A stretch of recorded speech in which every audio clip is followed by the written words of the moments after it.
যে ভয়ঙ্কর ঘটনাটার সম্মুখীন হয়েছে তামান্নার আম্মা, তার মা টোটাল বিষয়টা বিশ্লেষণ বললেন। ব্যাপারটা শুনতে পেলাম তার পিতা, তামান্না খাতুনের পিতা হচ্ছে একজন মাইগ্রেন্ট লেবার। দুর্ভাগ্য আমাদের, ভোট আসলেই পশ্চিমবাংলায় খুনোখুনি মারামারি, আর ভোট আসলে মুসলিমরা না খুন হলে রাজ্যের যে শাসক দলের সরকার আছে তারা ঠিক শান্তি পায় না। মুসলিমদেরকে খুন হতেই হবে, পিছড়ে বর্গের মানুষকে খুন হতেই হবে, না হলে ভোটটা তাদের কাছে অসম্পূর্ণ। দেখুন না, যেখানে গণনা হচ্ছে গণনা কেন্দ্রের অনেক দূরে, আর যেখানে এসে মেয়েটিকে খুন করলো বোমা ছুড়ে অনেকটাই ভিতরে।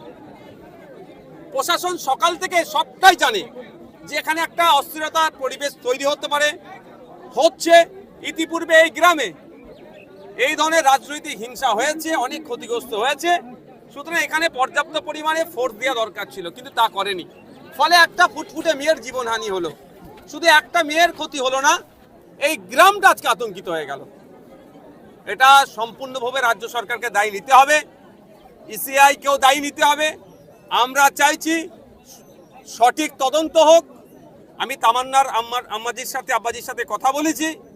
আমি এটাও অনুরোধ করেছি যে রাজনৈতিক হিংসাটা বড় কথা নয়, বড় কথা হচ্ছে এই গ্রামের থেকে হিংসা টোটাল বন্ধ করতে হবে। তার জন্য আপনাদেরকে এগিয়ে আসতে হবে। যারা যারা যুক্ত তাদের বিরুদ্ধেই আমাদের আইনি লড়াই চলবে। ও দল করে সেই দল করে, তার থেকে বড় কথা যারা অন্যায়ের সাথে যুক্ত তাদের বিরুদ্ধে আইনি লড়াই চলবে। প্রশাসনের ভূমিকা নিয়ে কি বলবেন?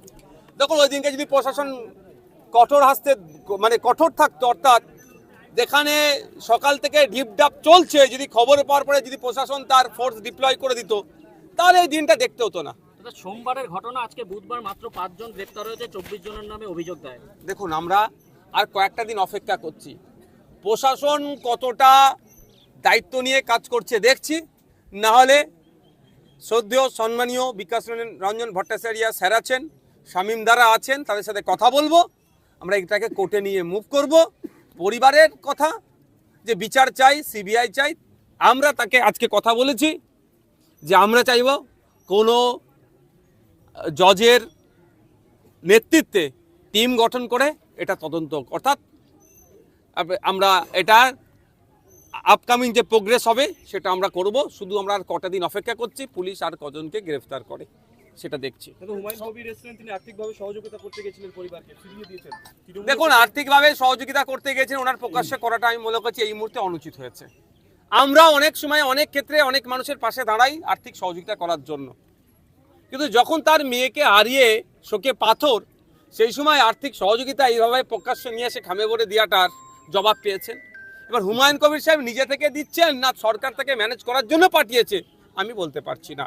তবে সরকার এত বড় নির্লজ্জ, যখন যাকে পারবে ম্যানেজ করে দেওয়ার জন্য পাঠাই। কারণ যে ওয়াকাফ আইন বিজেপির বিরুদ্ধে আন্দোলন করতে গেলে এখানকার মুসলিম সম্প্রদায়ের মানুষকে সরকার আটকানোর চেষ্টা করে প্রশাসনকে দিয়ে, সামান্য একটা মুসলিম বাড়ির মেয়েকে খুন করেছে, তাকে ধামাচাপা দেওয়ার জন্য অনেক পন্থা অবলম্বন করতে পারে। আমি এখানে মুসলিম শব্দটা বারবার ব্যবহার এই জন্যই করছি, ভোট আসলেই মুসলমানদের রক্তর প্রয়োজন হয়ে যায় সরকারের।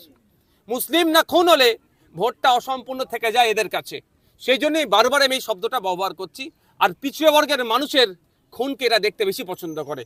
তাই অনুরোধ আমার মিডিয়ার মাধ্যমে, এই ভোট হয়ে নেতার বেটি নেতা হয়ে যাবে আর মাইগ্রেন্ট লেবারের বেটি কবরে যাবে বা শ্মশানে যাবে, এটা বন্ধ হওয়া দরকার। আমি আসলাম এই মেন রুট থেকে, এখানে 15 বছর নাকি তৃণমূলের পঞ্চায়েতের সদস্য, সে কিভাবে ভোট আমি বিতর্কে যাব না। এই রাস্তাতে অল্প বৃষ্টিতেও দেখলাম আসার মতো নয়, কিন্তু তাহলে তারাও যদি অন্তত নিজের গ্রামটাকেও ঠিক করতে পারে, ততটুকু করে না কেন, করতে দেওয়া হয় না। সেই বাইরে করার ইচ্ছা